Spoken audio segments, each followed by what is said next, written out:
Hello everyone, मेरा नाम वीरेंद्र दयाल है। मैं एक कस्टम ब्रोकर हूँ और logistic skill council certified trainer हूँ customs law applied rules and regulations. तो आज के टॉपिक पे हम चर्चा करेंगे customs refund of duty regulations 1995।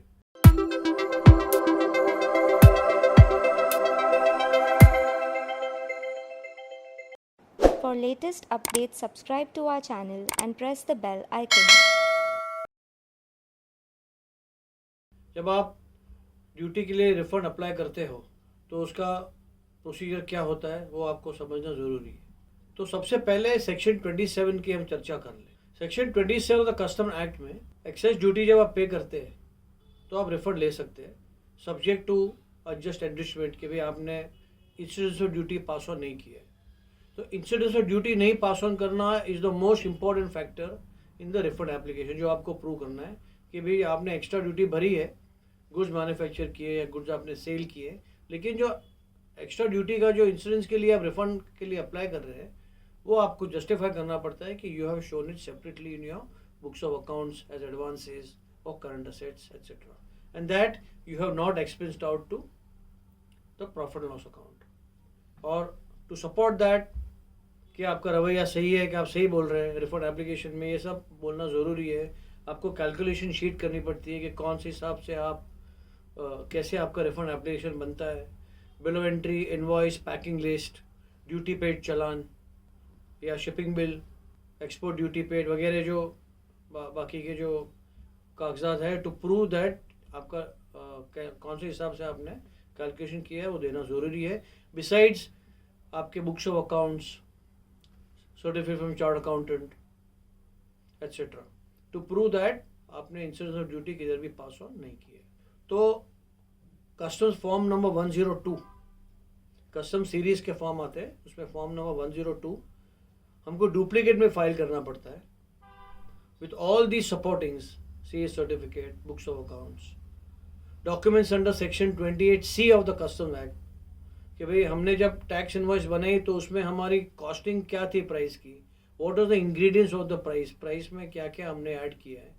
ऐसा तो नहीं है ना कि जो हम एक्स्ट्रा ड्यूटी लेना, जो हम रिफंड के लिए ड्यूटी लेना चाह रहे हैं वो हमने वो भी इंक्लूड कर दिया। ये सब हमको प्रूव करना पड़ता है, because if the incidence of duty is passed on to the buyer, यानी आपने इंसिडेंस ऑफ ड्यूटी पास भी कर दी और आप रिफंड के लिए भी आप अप्लाई कर रहे हैं तो गवर्नमेंट आपको रिफंड नहीं देगी। सो हमको प्रूव करना पड़ता है कि भाई yes this refund is legitimate, और वो प्रूव करने के लिए ये सब कागज़ देने ज़रूरी है।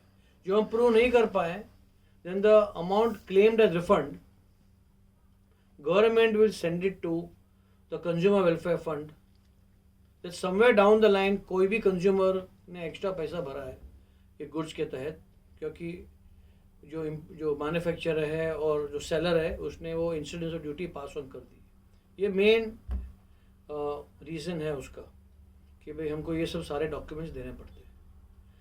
सो we have to file the application duplicate form number 102 of custom series forms with all, and हम डॉक्यूमेंट CRC यानी सेंट्रलाइज रिफंड सेल में देते हैं जहाँ हमने ड्यूटी भरी थी, जो कस्टम हाउस में, तो जो कस्टम हाउस में माल निकला था आपको वहीं पे भरना है। एप्लीकेशन के बाद उस एप्लीकेशन की स्क्रूटिनी होती है और सेक्शन 27A में ऐसा लिखा गया है कि आपको 90 दिन के अंदर जो रिफंड नहीं दिया गया, then from the 91st day applicant will get interest at the rate of 6% from the government.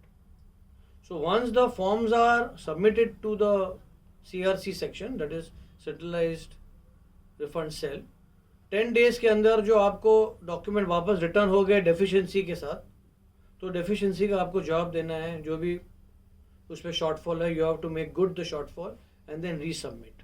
After resubmit करने के बाद 10 दिन के अंदर आपको कोई भी जवाब नहीं आएगा तो स्टैम्प लगता है 10वें दिन, और वो 10वें दिन से 90 डेज़ के अंदर जो आपको रिफ़ंड नहीं मिला तो 91st डे से गवर्नमेंट आपको रिफ़ंड देगी। जो आपका रिफ़ंड बनता है उसके अलावा आपको 6% इंटरेस्ट भी आपके अकाउंट में दिया जाएगा। तो इसी तरह refund, custom refund form application regulations की मैंने आपके साथ चर्चा की, उसकी इम्पोर्टेंस आपको बताई और कौन से डॉक्यूमेंट लगते हैं वो भी मैंने आपको बताया। खास करके मोस्ट इम्पॉर्टेंट डॉक्यूमेंट है यहाँ पे कि आपने इंसिडेंस ऑफ ड्यूटी बायर को ट्रांसफ़र नहीं की है, वो आपको प्रूव करना है, तो ही आपको रिफंड मिलता है। For detailed learning of all logistics subjects, visit www.logiveda.com.